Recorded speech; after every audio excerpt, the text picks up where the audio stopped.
Yes, this is Major History, and unfortunately, I have to bring to you the rather regrettable news of the passing of Mr. Bernard Packer. Mr. Bernard Packer, who I met several years ago in Rittenhouse Park, proved to be a loyal friend, supporter, and he lent me his support and friendship, him in his latter years of his life. He passed away last week at the age of 90 years old. And here's a individual who was remarkable in many aspects, not least of his longevity, but his vast experience, his great talent, and his great intellect, surpassed, unsurpassed by very few. Mr. Packer was the author of at least 10 books to my knowledge. He was a linguist, bilingual, merchant marine sailor, translator, uh, union leader, as well as a inveterate, played chess frequently as a hobby. He traveled to many countries in his capacity as a merchant marine sailor, about at least 8 in all, and well traveled stateside, uh, 48 states, minus all 50 states, almost minus Alaska and Hawaii.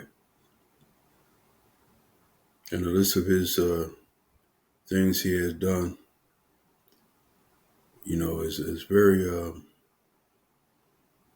amazing, as well as being an able and dedicated father to his children. I myself have purchased 2 of his books, which he personally signed. Um, Mr. Packer, his faculties and intellectual capacity remained sharp even in the latter years of his life. I was personally really kind of like amazed at the sharpness and clarity of his thought. And it's a tribute to his amazing and resilient intellectual ability. And I personally will miss him because he gave me something which is a rare commodity for me, at least in these days and times: honor and respect for him as an individual, of his great accomplishments, to impart to me his respect, that he honored me as being a historian equal, exceeding the history professors that he met in his time. So to me, this is very priceless. Honor and respect. And I'm greatly appreciative of it. And his passing will be missed by many, not least of all myself. He was only one of several individuals I've met in his lifetime that was as intellectually sharp, accomplished, accomplished, and basically a humble individual. He never boasted or thought that highly of himself. A tribute to his own status. So I would say that he will be greatly missed by me and others who encountered him, and he will be always in my memory as a great, humble, and brilliant man. Thank you.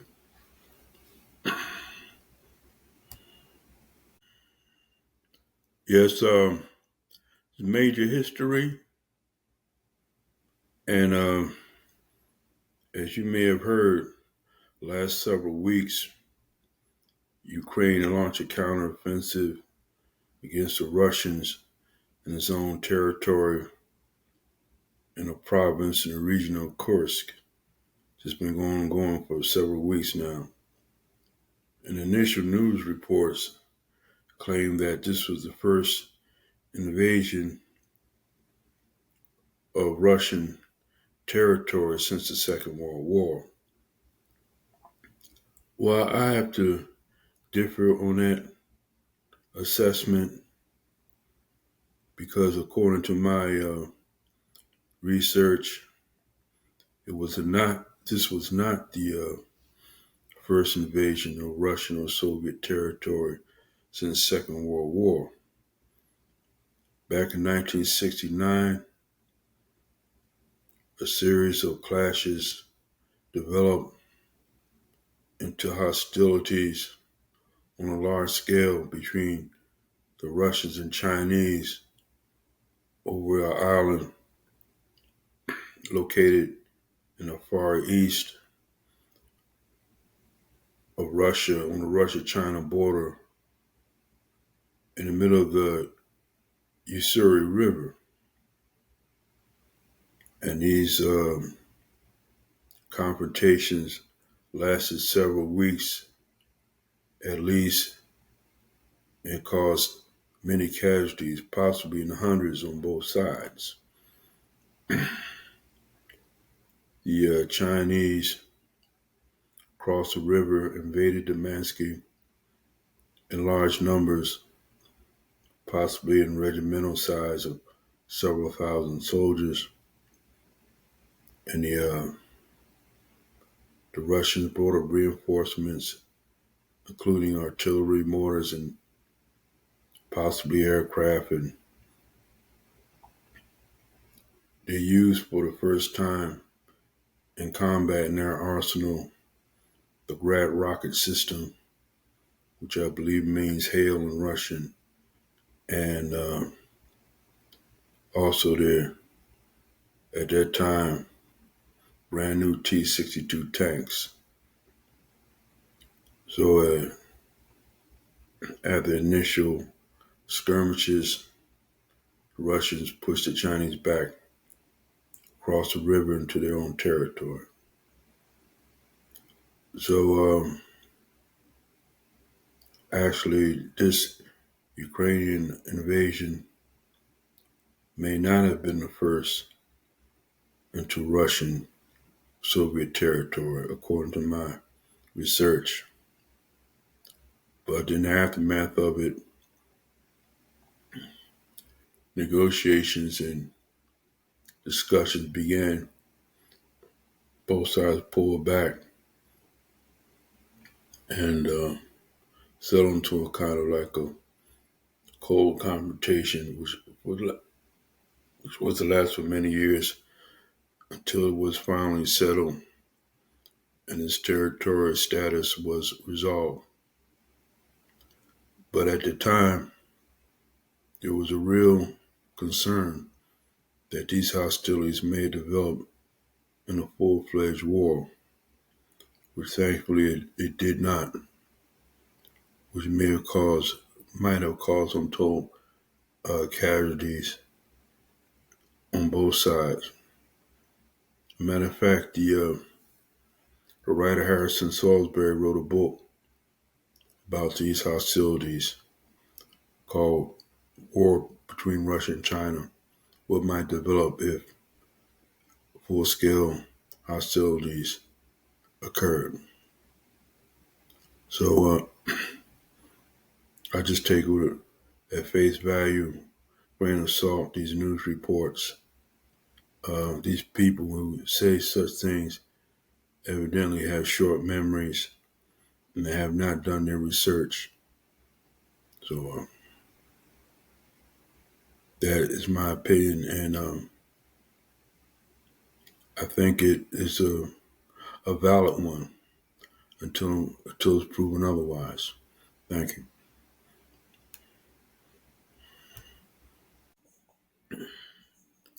It's major history again, and unfortunately, we had to commemorate yesterday the 23rd anniversary of the fateful and tragic events of 9/11, September 11th, uh, an incident which was had reverberated around the world, the immense scale of destruction, followed by a trail of devastation and heartbreak. To the bereaved families of the victims and to the memory of those who saw and watched the whole tragedy unfold before our eyes. And I think that we should all hold the memory of those who lost their lives in our collective conscience. We're here for now and forever. And hopefully there will not be a repetition of these events again. Well, you know, it says some people say that things happen in threes. In my recollection, I can recall at least two other events in historical terms that happened on September 11th. September 11th in Chile, 1973, was a coup against the legitimate government of Augusto Pinochet, overthrown by the military, in the course of which President Allende lost his life on September 11, 1973. Also on September 11, 1857, the notorious Mountain Meadows Massacre perpetrated by Mormon fanatics cost the lives of white settlers and the Utah settlers who, on their way from Arkansas, were ambushed by the Mormon fanatics along with their Native American allies in a dark chapter in Mormon history, which also happened in September 11th. So that's three events. Now, hopefully, there won't be any more events of that, at least in my lifetime, because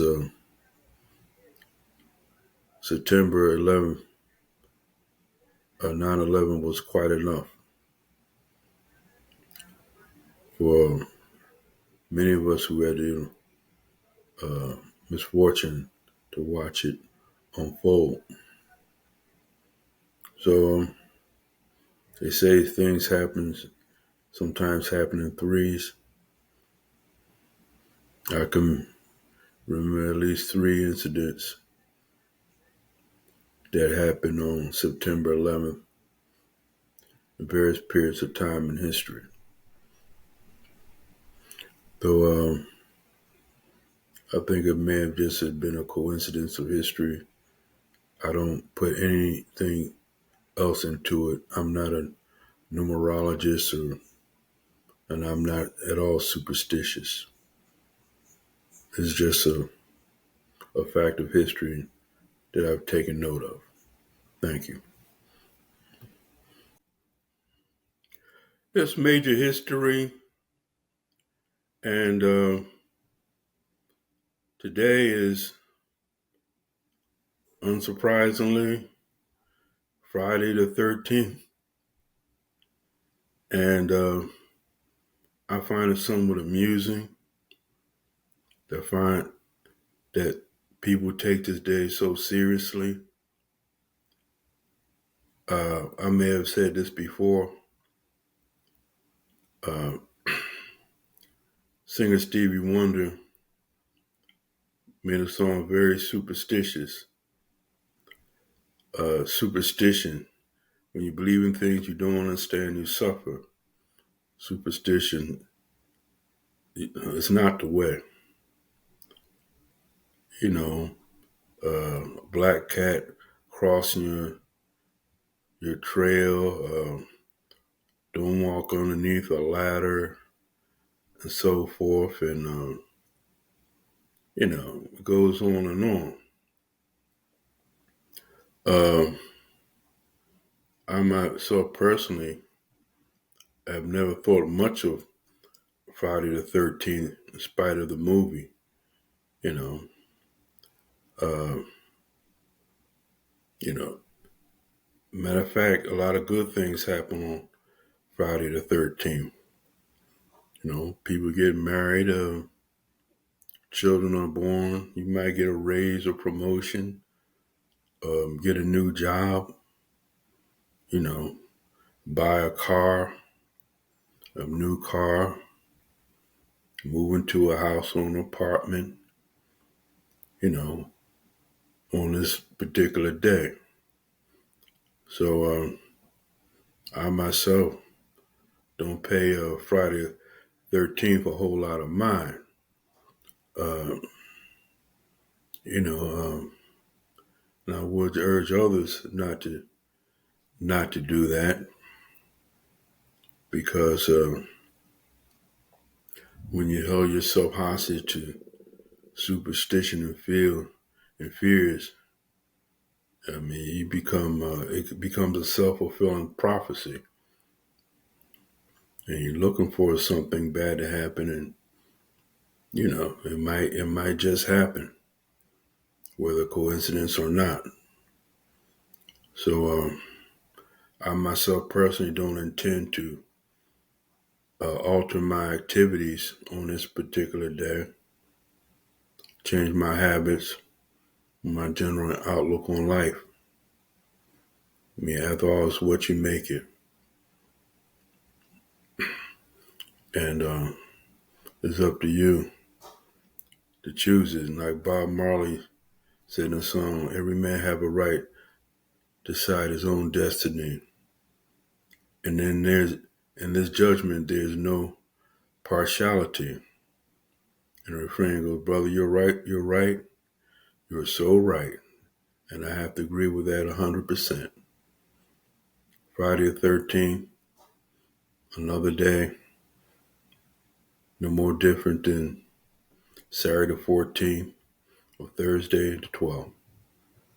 Thank you.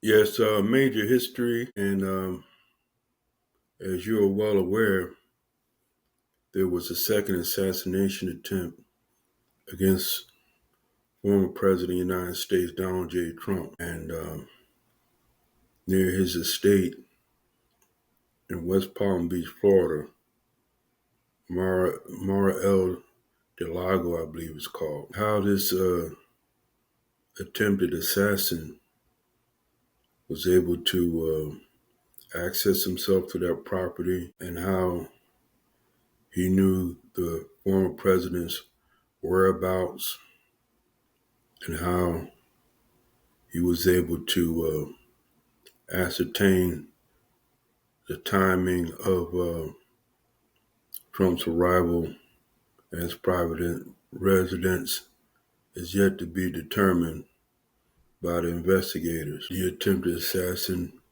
was thwarted by the efforts of the Secret Service. He was pursued and arrested and facing to my mind, it teaches me something about these type of events. The last successful presidential assassination was, of course, of John F. Kennedy, November 1963. The assassin, I say assassin because officially he was determined to be the assassin. Lee Harvey Oswald took a shot, assassinated the president from a long distance from the Texas School Depository overlooking his motorcade. That was the last successful attempt of a president or former president. And what is most interesting about this assassination attempt, the second of which in the last couple of months against Donald J. Trump, what's most unusual is that his assassination attempt, former president. Most of your assassinations or assassination attempts have been of sitting presidents or candidates for president. And that's what makes this particular event stand out. But history also shows us that a successful attempt has been using a long-range weapon, high-powered rifle. And there's a reason for this, because assassination attempts at close range of presidential candidates have proven to be very hazardous for the attempted assassin, and they are almost always unsuccessful because of the tight security. Just a few days prior to Trump's assassination attempt, there was an assassination attempt against the president of Comoros, remote island in the off the coast of Africa, east coast of Africa. The assassin was thwarted. He was arrested, and the president escaped serious injury. And 9 times out of 10, when the assassin attempts to take a prominent figure of life at close range, is because of perceived lack of security. And this is the case in that last attempt. So that's why, in my mind, lately the assassinations like of Trump, attempted assassination of Trump, always with a potential perpetrator at long distance, because the Secret Service protection afforded presidents or former presidents is ordinarily very tight, almost very difficult to get close to for a potential perpetrator. So more than likely, if there is an attempt in the future, more than likely it will not be at close range, but follow the same pattern I mentioned previously. A potential assassin will attempt to take a shot at his target from a long distance out of the perceived ring of security around the candidate or presidential figure. That's my take on it, and we'll see how this transpires in the days and weeks coming ahead. Yes, major history, and I would like to do a podcast on the ongoing conflict between Russia and Ukraine. Lately, the president of Ukraine, Mr. Zelensky, has been pressuring the United States government and its allies to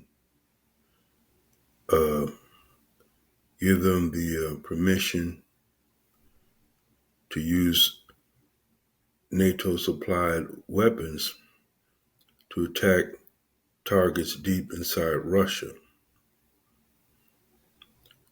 Russia has indicated through its spokespersons that such a development would be a cause belli red line, and they would take retaliatory actions commensurate with the threat posed by these missiles, potentially attacking NATO countries in response. So I'm wondering, is Mr. Zelensky, the president of Ukraine, attempting to play a game of Russian roulette, gambling that the next spin of the chamber would not be fatal, not only gambling with his countrymen's lives, but the lives of many others, and potentially NATO countries. It reminds me of the Cuban Missile Crisis in 1962. This time the shoe was on the other foot, where Russia was sending missiles, was sending missiles to Cuba, which could threaten the United States territory potentially. The government of Khrushchev, in short order, backed down and withdrew those missiles from Cuba. So now the situation is reversed, and Russia sees this as a potential immediate threat, just like the United States saw Russian missiles as an immediate threat in 1962. So hopefully, as then, cooler heads will prevail, and they will hopefully pull back from the brink of a potential disastrous confrontation. Back in 1962, apparently President Kennedy called Mr. Khrushchev's bluff, and he subsequently removed the threat, easing tensions that could potentially escalate in a disastrous confrontation. And so far, the Biden administration has not given the authorization for the use of these long-range missiles to attack targets in Russia. And hopefully the administration's stand on that particular question will prevail, and we could avoid a similar type of confrontation as the United States and Russia faced in 1962 during the Cuban Missile Crisis. So this remains to be seen, and hopefully a peaceful outcome, and this issue will be resolved. Thank you.